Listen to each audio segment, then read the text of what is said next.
Vabandan tehniliste probleemide pärast. Meie maal on olemas ka neid tüüpe, keda võiks nimetada pultmanjaanideks. See on veel eriti hull lugu, kui ühest filosoofist tehakse sisuliselt nagu mingisugune paalilaadne ebajumal ja kõik, kes selle kohta midagi julgevad öelda, kui teisiti kui peaval ütleb, et need on pahad inimesed ja ignorandid ja kes nad iganes või siis veel on. Nad ei ole tegelikult seda. Igad asja tuleb kriitiliselt analüüsida, eriti seda selles situatsioonis, kus ühest isikus on tehtud ebajumal. Kui me nüüd seda vaatame, mis ümber selle teoloogia siis toimub selle tulemusena. Esiteks, millegi pärast on aastakümnete jooksul sinna aidatud, talenditud inimesed, sellepärast et kirikud on tühjad. Teiseks, kuidas me seda Bultmanni siis seletame? Kuidas me seletame Bultmanni inimesele, kes teoloogias mitte midagi ei tea, kui see on ainult üks suur teoreetiline targutus? Kas tegelikult peaaegu üldse ei ole jumala sõna sees?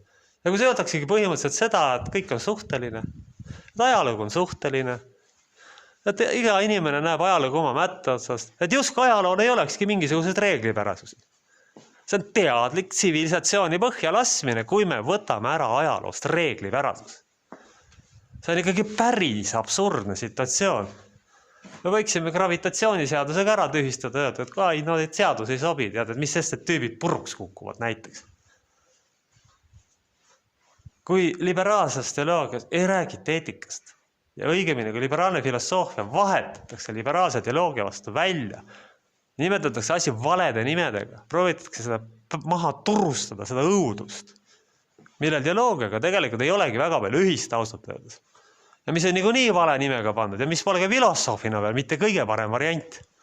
Sellepärast, et tekst on keeruline, raskepärane, liigagi raskepärane, laiali valguv ja asjad on lõpuni seletamata.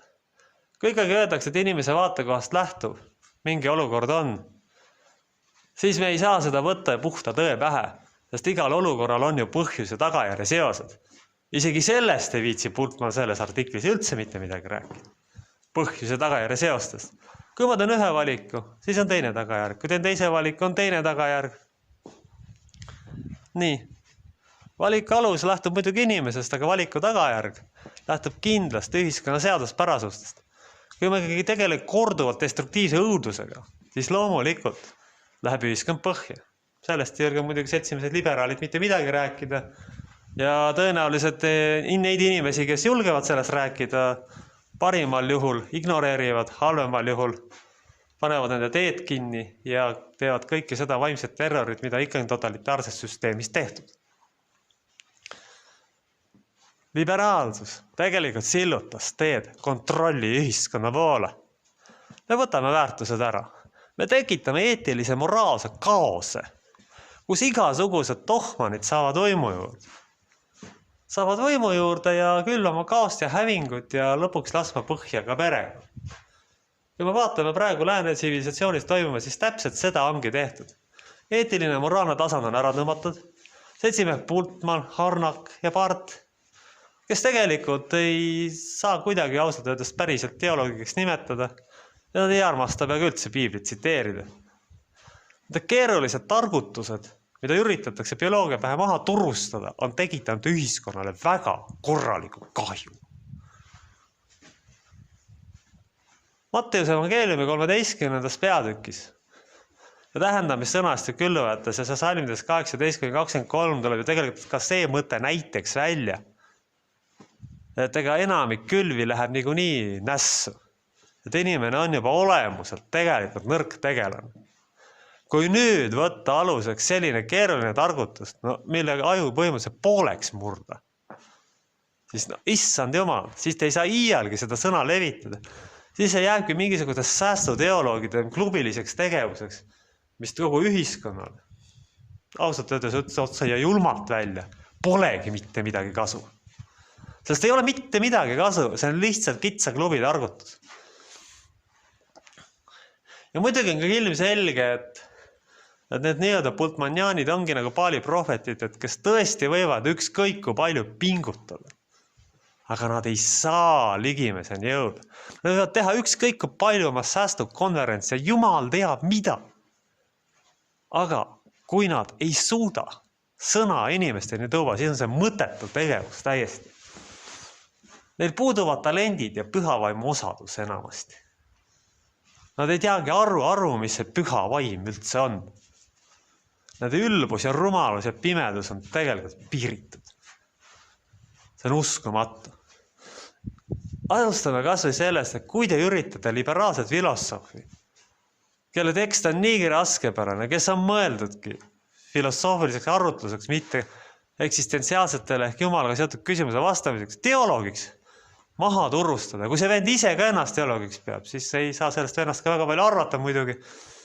Sellepärast, et on ilmne, et tegemist ei ole teoloogiga.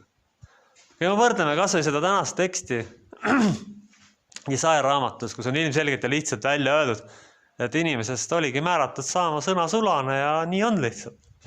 Selle keerulise õudusega, mis siit eksistentsiaalist ja evangeeliumist teosest vastu vaatab, kus tegelikult igat lauset saab väänata ühte, teist ja kolmandat pidi. Ja kus ebaeetiliste tegude õigustamiseks saabki öelda, aga see on minu nägemus ühiskonnast. No andke andeks, milleni siis see viinud on? See on viinud valge rassi sisuliselt hukatusse.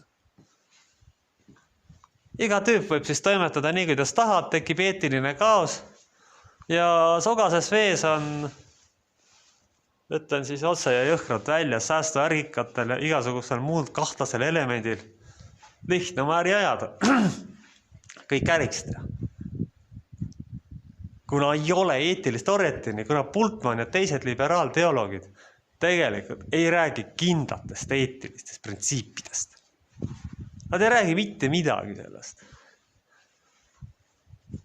Kui me võtame selle Matteuse evangeeliumi, kui me võtame 10 käsku, ja kui ikkagi sellest ei räägita teoloogias, siis see ei ole teoloog. See on tõeline liberaalne õudus ja liberaalne targutus millegi üle, mida siis osad tüüpe, kes on sellest teinud sellise paaliklaadse kultuse, püüavad siis teoloogia pähe ligimisele maha müüa lihtsalt sõna otseses mõttes ja lähevad kõikidele neile vaimse kallale, kes sellele mingisugustki kriitikat teha julgevad. See on nagu mingi stalinistlik idiotism täiesti. See on täielik stalinistlik idiotism, millega te mehed tegelete.